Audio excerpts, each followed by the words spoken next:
All right, let's go ahead and get started. Welcome, everybody, and thank you for joining us today for our very first Lunch with Lucy of 2021. My name is Kate Remillard. I'm on the marketing team at VHT Studios, and I'm happy to be here with you today as your MC. Before we get started, I need to mention that we have everybody muted except for our panelists. If you have questions for our guest, please add them to the Q&A box on your screen, and we'll answer those at the end of the session. You'll also want to hang around to the end when we'll announce the 5 winners of the free lunch on us. You must be present to win. And with that, I'm happy to introduce the woman herself, Lucy Edwards. Hello, everybody. It's a pleasure to be here, and thank you so much for joining us. And 2021 is going to be an amazing year. I know that. I have that feeling. And today we have a great special guest, Charlie Oppler. And Charlie, I've known Charlie from Prominent Properties when we worked together, and we were your photography provider.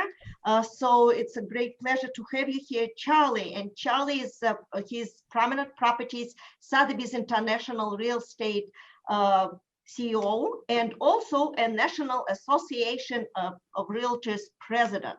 So Charlie, please tell us about your role as a CEO of Prominent Properties, Sotheby's International Realty, and how you are managing now to mix and match it with your today's environment as a great president of National Association of Realtors. So that's quite 2 big hats there. Thank you, Lucy, and thank you, Kate, for having me today. Yeah, there's certainly a lot of things to do. My partner and I, Randy Keetive, we've been partners since 1992. So running the company, we've built it from 1 office and 5 agents to now we're at over 700 agents and 15 offices. And it's just something like so many of the people listening today, we're brokers. You know, we're real estate brokers. We provide as many services as we can to our agents. And for me, it's every day I go in not knowing what to expect, but there to hopefully assist our agents in transactions and marketing and growing their businesses like so many people here. And we had our best year in 2020, like so many of us. And 2021, you know, could be a better year, could be the same, could be less. But the job remains the same to really be out in front of a lot of things that we try to do. And we're in northern New Jersey, across from New York City, and we go from Alpine, which is the New York border, down to a little bit south of Newark Airport for people that aren't from this area. My role as the National Association of Realtors president, the way I look at that is I'm part of a team. I've been the first vice president, president-elect.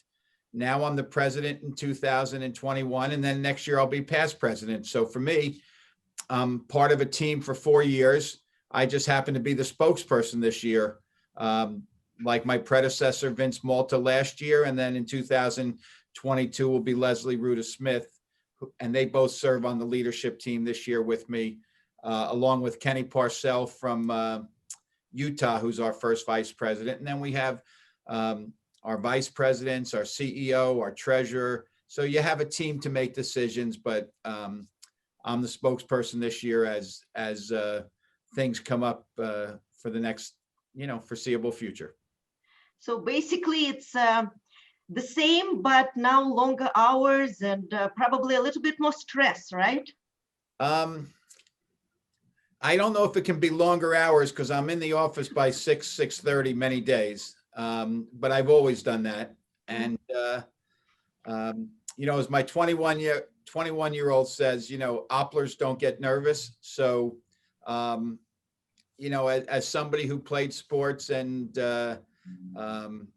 competes all the time, I think we all have butterflies every day, knowing that there's something that, may arise. But no, I don't get nervous because I trust the people that are around me, both on the business level and on the national realtor level. And, I saw a couple names there that I saw Scott Wendell's name from Iowa, and Scott's a realtor champion and has done many great things in Iowa, and has served on their leadership team. So, you know, we're all embedded in this business. I've been volunteering for 30 years. So to me, it's just another day. And you deal with, you know, let's face it, we're all challenged every day with certain things that can come up. I mean, if I told you on March 13th that we'd still be dealing with COVID, who knew? I thought we might get 2 or 3 weeks off of work and then go back to work and nothing would change.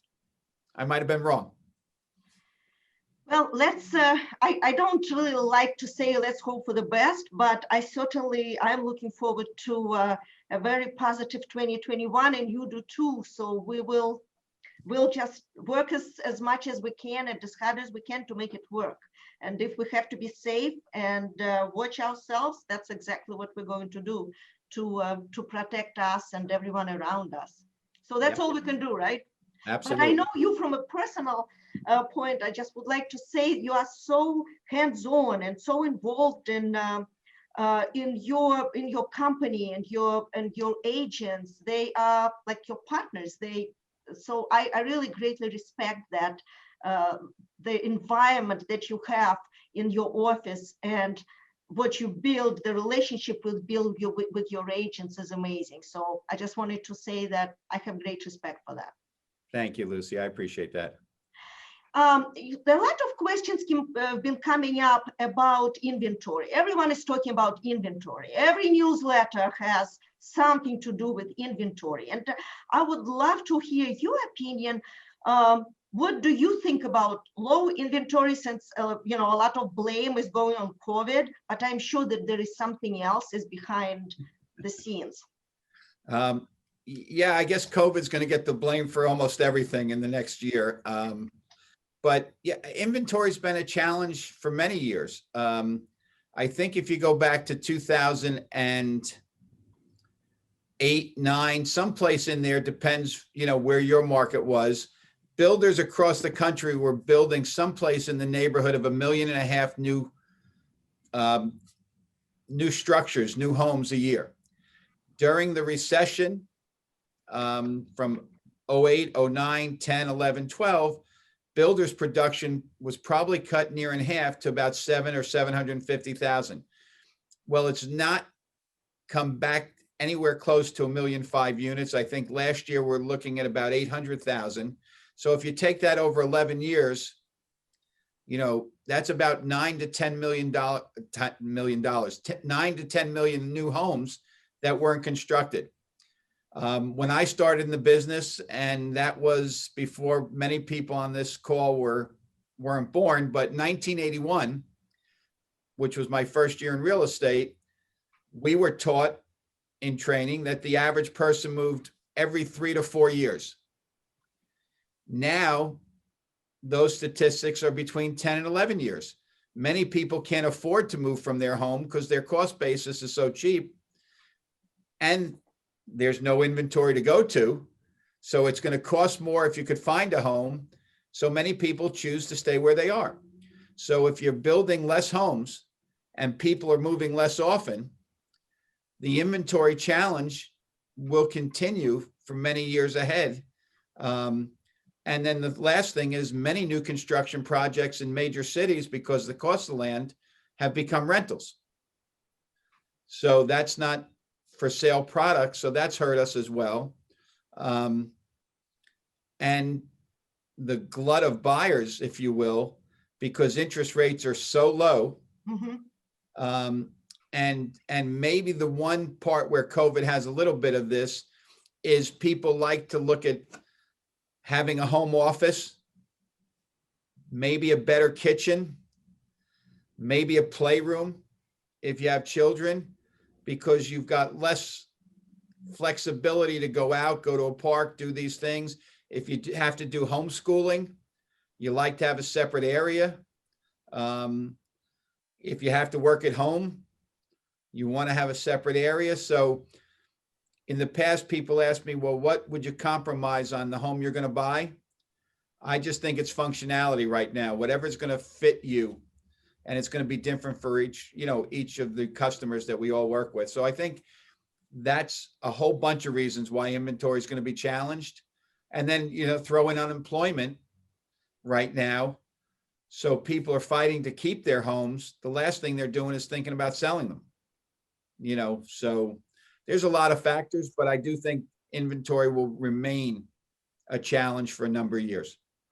And you are thinking that it will take place throughout the country, or you think that some areas would fight that hurdle easier? What's your opinion?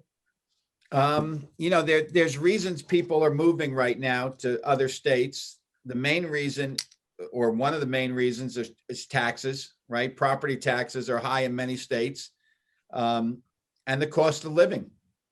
So if you're in a major city, or a major metropolitan area, the cost of living is so much more expensive in a New York, a San Francisco, a Boston, a Chicago, versus some of the outerlying suburbs that might be an hour and a half from the city that you work in. And people are moving that way because they now know that they might be able to work from home 2 or 3 days a week. Companies will tell you how efficient their production has been in so many industries with people working remotely. So, look at all of us for the most part. We had to work from home during these times. And there's still many people that are working from home because they're concerned about being out in the public, except for when you're showing property. Right. Well, New Jersey was also, speaking of showing properties, New Jersey was lucky in a way that we were not on lockdown like others, so like other states and other areas. So New Jersey agents were experiencing, I guess, more like coming to the office and showing houses and being involved. Or if you compare it to New York, it wasn't as free moving as us here in New Jersey. Sure. I mean, New Jersey was deemed essential and other states had difficulty, but keep in mind, some markets are vertical. So between elevators and social distancing, it's not as easy in a high-rise building as it might be in a residential suburb. So that was part of some of the reasoning, that there weren't showings and everything, but certainly we had closings through the pandemic, or the height of the pandemic in New Jersey, which was late March and April. I mean, the numbers escalated here very quickly. So, but we all figured out a way to do it, whether it was gloves, masks, hazmat suits, whatever it might be. People were out there trying to make a living. And so staying on the COVID side for just a little bit, for one more question, if I may, what would you say, how did your agency adjust? What did you do to help them to get through it? A lot of them were very upset, depressed, stressed out, didn't even want to do much at all. So how did your company, your organization, and your management help them to jump out of it? We did a couple of things. We ordered as much hand sanitizer and gloves and certain things as we could get our hands on, which was not easy. Bacterial soap, for instance, was just difficult to get. And still it's difficult to get certain items. So that was one thing. So we made that available in all the offices. And then as we were virtual for about, and we're still virtual, but we had a series of speakers from around the country that are people that I've had the pleasure of working with in the industry that would come and talk to people about, our agents, about what they were doing in their market, because we all were faced with the same obstacles. And then we had a couple of fun sessions. We had a couple of our agents, their spouses may have been a gourmet cook, or we actually had one of our agents who was a chef at a restaurant that had gotten his real estate license. So the restaurant, he couldn't do that. So he shared that with our agents. We had another mindset person come and speak and just have fun about things that were not real estate. So we had a series of about 7 to 10 speakers. We had office meetings, we had company town halls. We did as much as we could to keep people engaged without trying to be overbearing at the same time. And I understand you had a great shift in marketing strategy. A lot of your agents were involved in 3D tours and more videos. So they start investing in a new direction and also really enjoyed it. And now they continue. They enjoyed it so much, and I guess they understand how much the seller appreciates all the new marketing tools that they're using. That you are still, all your agents are still on that path. Yeah, I mean a couple of things, and again, it's mindset. But a lot of these tools, if you will, of our business were available before the pandemic. Exactly. Just we had to reposition what we used and what we didn't use. You know, who would have ever thought in my lifetime of business, Xerox was a verb, Google was a verb, and then Zoom became a verb, right? So those are the three business ones that I can think of. But we also did a few other things that, in getting in touch with customers, as an example. We told our agents to check on neighbors, to check on friends. Don't talk to them about real estate. That's the last thing people were thinking about in April. But just talk to them as a person and check on your neighbor. You know, we are in an area that a lot of our agents live in high density, whether it's buildings, whether it's townhouse communities, whether it's cities, Jersey City and Hoboken, you know, where you might be unit next to unit next to unit in a block and you're all individual owners. And we had one of our agents in our Jersey City office just go knock on her next door neighbor's door, a woman that did not drive, and just left. She tried to call first, and then left a note, knocked on the door, and was about to leave a note that said, "I'm going to the grocery store tomorrow. Do you need anything?" And this woman was so thankful because she didn't drive and was afraid to go out and was quite a bit older than our agent that asked. And she went and bought groceries for the woman, didn't take any money, and just did a good deed. So I think there's a lot of good deeds. We obviously couldn't have a holiday party this year. Instead of the money that we would have spent on the holiday party, we gave each office $1,000 to donate to the charity of their choice. The agents had to select it, and then the company made a donation to match that. We had agents that wrote to me privately and said, "Why would we ever have a holiday party again when we can give away that kind of money to make a difference in somebody else's life?" So I think during COVID, we start to think a little bit more about other people instead of ourselves. Many of us are fortunate to have a home to live in and a meal on the table each night. Not everybody's in that same position. So it's made us reconsider some of the things in the future that we would do. Oh, I certainly appreciate what you are saying. And I always look at real estate agents. They're not just agents helping people to buy and sell their homes. They are liaisons between the community and the buyers, or between the buyers and the sellers. So they have a big role and responsibility on their shoulder to actually put that community together. So what you are saying is exactly, you know, just wake up in the morning and look around. Don't Yep. just think about selling and buying. Well, one of the things we always talk about is we make our living in the community, but we have a responsibility for that community at the same time, as do others. I mean, it's not just the realtors that have all the responsibility, but I bet you if you looked at a lot of the volunteers, you'd see a lot of realtors, and maybe more realtors than any other industry, because, you know, we're coaches, we're recreation department, you're in your religious environment, wherever that, arts and crafts, birthday parties, small business. So, you know, we're embedded in our communities. So let me ask you, Charlie, what about your role as a National Association of Realtors president and some of the programs like Upstream or Second Century Ventures, or any other programs come to your mind? Well, you know, for those that aren't familiar with Upstream, Upstream is some of the large brokers in the country trying to, for the websites and all the portals and all the internet connections to have some standardization through the MLSs, if you will, because if our company belongs to 6 or 7 MLSs, we could enter in the same property into each MLS. And when it gets fed and uploaded to different websites, they don't all read the same. So the purpose of Upstream initially was to really standardize language. So if Lucy in New Jersey and Kate in Chicago read a listing that we were offering in Tenafly, New Jersey, it would read the same to you regardless of what website you went to.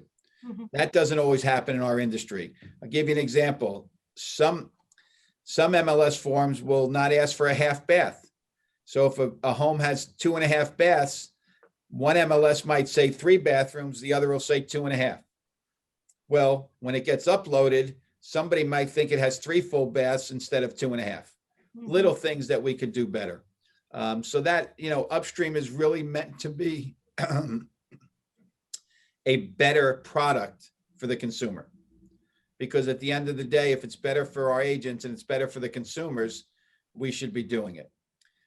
Second Century Initiatives is really something that was created more than 10 years ago. And it's the National Association of Realtors looking at companies that can help our practitioners and our members either save money or bring more diverse product to the marketplace, and to help educate our members as to where things are. And one of our best examples was we invested in a company called CentralLock. CentralLock is a lockbox product. There were very few companies in the business.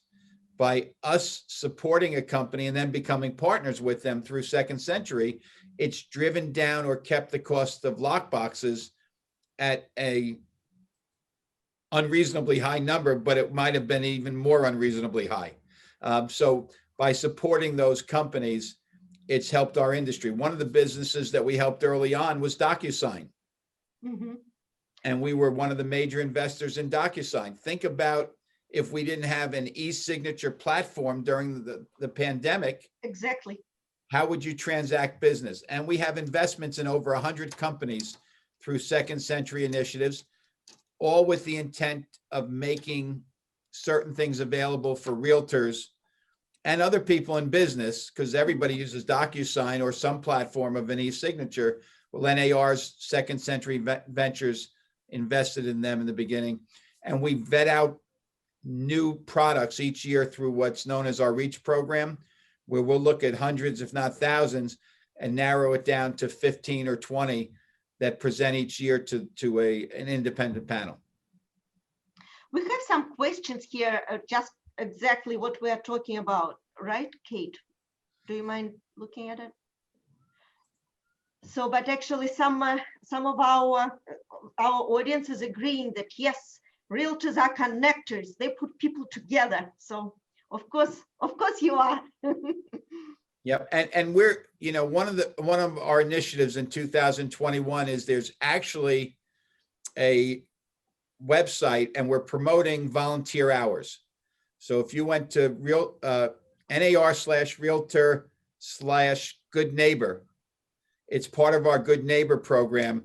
We think that we probably are involved in well over 5 million volunteer hours a year as realtors.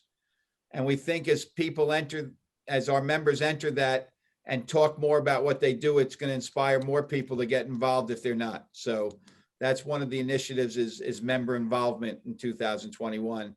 And that's a place where really you can see what others do.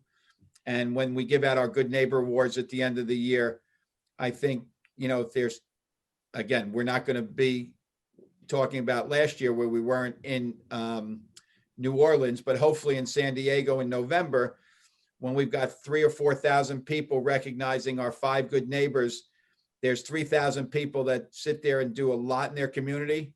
And we all walk out of there thinking, boy, we don't do anything. These 5 people that are recognized in some of the honorable mention, what they do in the community is just unbelievable. And we are very much involved in our communities. for sure, Ronald McDonald and Sunshine Kids Foundation. So we donate our photography, videography, we make it happen, make it easy.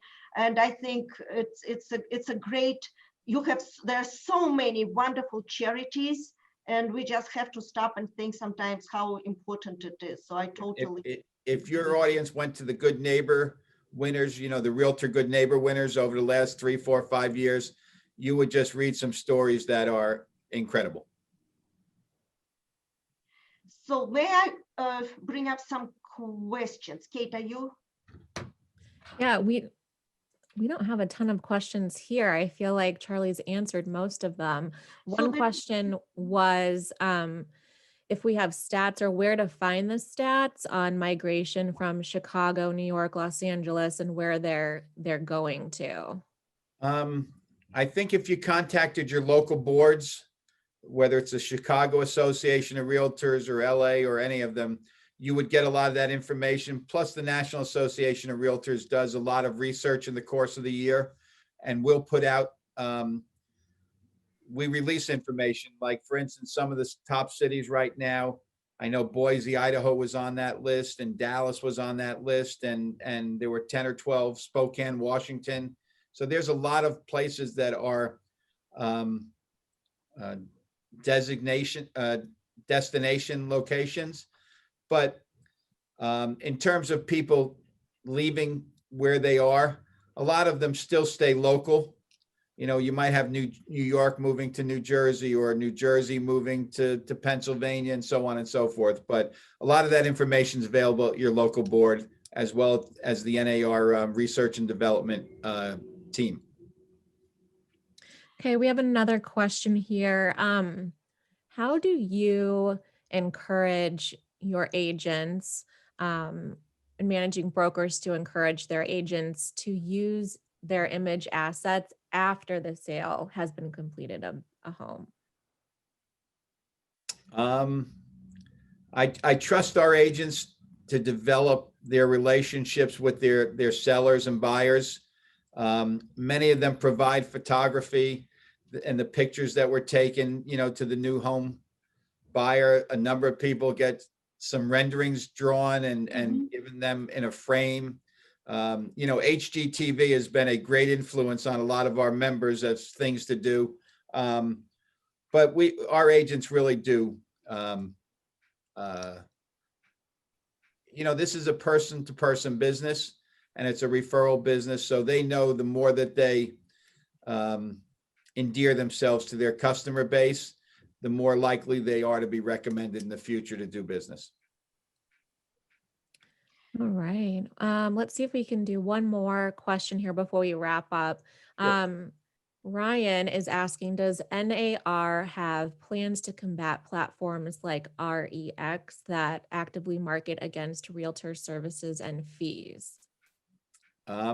I would not talk about any businesses. We're a trade organization, and REX actually is a member in many states. So they are actually a member of the Realtor Association, and they have to abide by a code of ethics as they do their business. And there's so many different platforms of brokerages and how you present what your value proposition is, and we certainly do that as our company, and I'm sure many other companies do as well. I'm not sure if you can or would like to answer that one. There has been a lot of chatter about changes at Zillow recently. What do we know about that? Again, private business, and they're in the brokerage business now, and they're gonna, if they're going to do business as a broker, they're going to have to work with so many realtors and members going forward. And again, many agents use different platforms to promote their properties. All right, I have one last question here. How likely do you think that working from home is going to be more of an industry standard across the board, and these larger companies start to realize their employees' work may be more efficient, that they can cut costs by cutting out the brick and mortar offices? The simple answer is yes, I think it's a big part of the future. I've talked to a lot of my friends on Wall Street. I've talked to a lot of my friends in private business, including my next door neighbor who in 2019 traveled over 200,000 miles seeing clients in Europe and South America. I wonder why I go to work and he's at home. But he now can meet a client. They may not have dinner on Thursday night before their meeting on a Friday, but they both can have that meeting for an hour and accomplish the same things they accomplished in person. I think it becomes the acceptance of being able to do business in a virtual world. You know, and like anything else, you do what's best for you. You use what's best for you. You know, any of the companies that you mentioned in terms of marketing or any of the platforms that you use what works for you in business that you think represents who you are and how you do business. And I think corporations are going to make that same decisions. So our concern will be the commercial industry in the next couple of years. What does office space look like? You know, my daughter works in New York City. They go in once a week to their office. They have their temperature taken. There's only 2 people out on an elevator. And it's a whole production. And she can sit at home in her apartment and get just as much work done. Now, sitting on a computer is tough for 8 hours a day, but I would ask anybody in this, you know, audience, how many Zoom calls are you on a day? How many hours do you look at the computer and wonder, what am I doing? But specific meetings and specific functions are more viable virtually than they are from a travel standpoint. So again, we talk about unemployment. What's the travel industry look like down the road? What's the hotel industry look like? What's the restaurant business look like when you don't have as many people in that area? Absolutely. I Yeah. think time will tell. Absolutely. Well, All right. Well, with that, we're gonna kind of wrap up here. I want to thank you, Lucy and Charlie, for Thank you, spending Charlie. time with us today. My pleasure. It was very insightful and interesting to hear your takes on these topics. I also want to take just a minute to announce our 5 winners of the Lunch on Us $25 DoorDash gift cards. We have Katie Phillips. We have, oh man, this is a really hard name. Oppie, Eskadarian, Dovey Hines, Christina Etchanis, and Joanne Mazzeo. I will email you guys after. God, those were tough. Those were really tough. I will email you later today. So look for an email. It's going to come from DoorDash. Also, visit vht.com/learn to register for our upcoming Lunch with Lucy's. On February 10th, we'll be discussing goal setting and loving what you do with our own Vince Calora, COO at VHT Studios. So you won't want to miss that. And that's all we have for you today. thank you, everybody. Thank you so much. Thank All you. the best and Happy New Year.